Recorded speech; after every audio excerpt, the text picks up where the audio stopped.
This is the FLEXISPOT Standing Desk, which is one of the most popular options on Amazon. I chose it because it was a good price. It had some really nice features and it was the right size for what I needed. So I'm going to show you exactly how to build it and give you my final thoughts at the end and compare it to a much more expensive desk from IKEA to see how it stacks up. So make sure you stick around. So I pulled it out of the box. The nice thing I noticed right away is that the actual bottom assembly and motor are attached. My friend bought a very similar desk. It's supposed to be the same desk, but this was all detached. He had to assemble this whole thing. The majority of the mechanics are already connected, which is very nice. Basically, I just need to attach the legs, and here are like the feet that go underneath the legs there, and then you got the accessory tray, which is here, and that's going to be able to hold your power cables and stuff underneath. So the assembly looks actually pretty easy. Doesn't seem like it's too big of a deal. And here's a little control panel to attach the buttons and everything. It's pretty simple. It's pretty straightforward. What I did was I put it face down. The manual says to put it on a carpet. I just left this plastic attached and I cut around it, and I laid it on top of 2 pieces of foam that came in the box to make sure that the top doesn't get scratched during installation. I want to make sure it's going to be as clean as possible.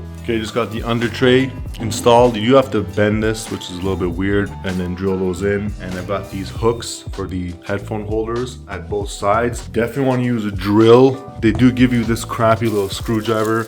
Honestly, don't waste your time with that. Ain't nobody got time for that. Get a drill, get this done properly. It's a whole lot easier, and you don't want to bend down and twist with your wrists and all that. Just use a drill. It's so much better, so much faster. You just don't want to over torque it with the drill and end up cracking the wood or something. But if you have even the most basic experience with the drill, you should be able to do this pretty easily. So then the next thing is going to be the legs. Have to attach the legs, and then probably the feet, which are over there. So I was wrong. Looks like the keypad goes in next. I've got the screws in there, and it just goes right here. There's already some pre-drilled holes.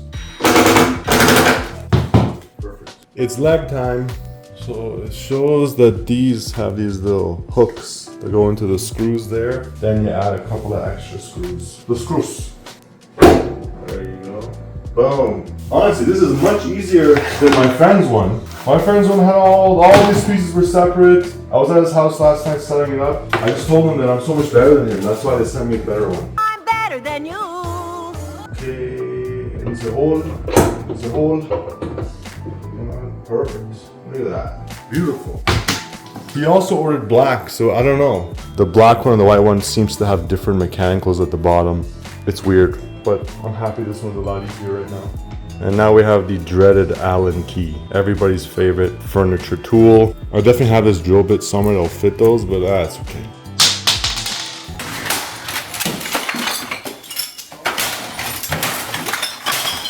There's the first leg on, and these feet are adjustable too. You can actually raise the height of these in case your floor is uneven. Pretty nice that they have those. And now we have a few cables to connect for the power and a few cable ties with some double-sided tape to clean them up a little bit. Okay, that's it. It's wired up. Let's put a cable tie there. That's the motor. The power cable will hang out inside of that box, and I'll probably bring it out of the side somewhere. And I've got a nice clean looking extension cable to connect that to the wall. And there should be some USB charger on the side of the power cable. Yeah, there is. So there we've got USB type A and USB type C, the side of the boxer, which is very nice to have. And it's ready to be flipped over now. Well, would you look at that?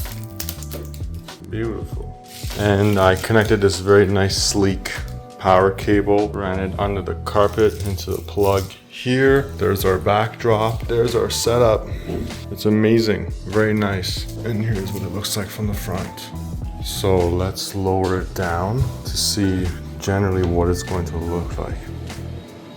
You got up, you got down, you got 4 different memory settings. You can also adjust a collision detection. So if it feels that there's some resistance, it can actually stop to prevent damaging things. But where I've got it here, it's not going to be a problem. So let me get this up on the tripod here.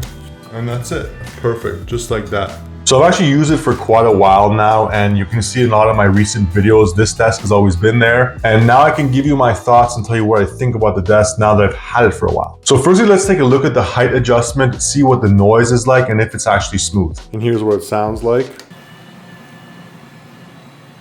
A little bit of noise, but pretty good. And what about stability? How does it feel when it's at the high setting? Okay, let's do a stability test. I'm gonna see what I can do. So it can definitely wobble. Not really so much this way, although there's a bit of a flex to it. But like this, you know, if you knock it over something, you could maybe knock the table over. You have to push it pretty far. It's unlikely to happen, but my IKEA desk is much more stable. That one's heavier, it's bigger. It both has more depth and more width, and it's got dual motors, so it definitely feels more substantial than this one. But you know, for what you're paying, this is a pretty good desk. The build quality is honestly pretty good. The top is quite solid, and the legs do feel nice as well. The only things where it does feel a little bit on the cheaper side is the tray at the bottom. It's very thin metal, and the headphone holders at the side could be a little bit nicer. One of them actually spins. I actually walked by it and it spun around, so I may have to tighten it a little bit more. Not that big of a deal. Headphones are gonna be pretty lightweight. It is nice having the memory setting. So this one here, right now I'm in the standing mode, and I've set it to my sitting position and my standing position. So it's nice not having to be able to adjust that anymore. Just hit the 2 buttons and off we go. You also have an additional 2 positions, so a total of 4 memory settings. And then there is this collision detection thing where if it feels some resistance, it'll actually stop or go back. So to set up the anti-collision feature, you just hold the up and down buttons together. And now we're at A0. A0 means it's off. And then if we hold it again, it's at 3. We're in standing position now. I'm gonna try and make it go to sitting position. And since it's on level 3, it'll be the most sensitive one. So I'm gonna try and hold it. There you go, it goes right back up. So if there was a chair here or something, and it was pressed against the chair, it would just go right back up. So what are the pros? Well, the motor is quite smooth and it doesn't have any weird noises. It goes up and down nicely, so that's good. It's pretty sturdy for what it is, other than, like I said, that under tray. I'm not a big fan of that. And the headphone holders at the side could be a little bit more sturdy, but they're pretty good for what they are. I like that it has the memory presets and the USB ports at the side of the little control box, which is very convenient, especially if you're a reviewer and you're going to be plugging some items in. It's nice to have those. Now, some of the other models actually have real plugs, like 3-prong plugs. For some reason, mine came with the USB connections, but my friend's one, that's the black model, has the 3 plugs, and it came with a little box you get attached at the back to get full-size plugs there. So I'm not sure why that is, but I do have an extension cord into the actual box at the bottom. And I think for the price and the features, it's a pretty solid buy. Now, what's not so good about this FLEXISPOT desk? Mine was pretty easy to assemble, and all the mechanicals, the motor was all connected, but for some reason my friend's model wasn't. So his motor was separate. He had to do a lot more assembly, so I'm not sure why there's that difference between the 2 different models. We were supposed to be getting the exact same one. I just had the natural wood color, he had the black color, but the level of assembly was different, so I'm not sure why that's the case. I don't like the cable management box at the bottom. I think it's a little bit too big, and it's not really a nice tight fit. My IKEA desk has a mesh, and that sticks to the bottom a lot better. It's a lot wider. I think that's a better solution compared to this box, because things may move around in the box, whereas the net kind of keeps everything tucked right underneath the desk. It's a little bit of a cleaner look, and I prefer that. And speaking of my IKEA desk, so how does it compare? Well, this desk also has a single motor compared to the IKEA desk that has dual motors. So I think that might be a little bit better. They do feel stronger. They can certainly support more weight, but it is nice that this motor is an easily swappable item. So I think if it goes wrong, you may be able to buy the motor separately. Also, the warranty on the IKEA desk, I think it was around 10 years. Like, it was a pretty substantial warranty. And on FLEXISPOT's website, depending on the model, you have anywhere from a 5-year to a 10-year warranty on the metal components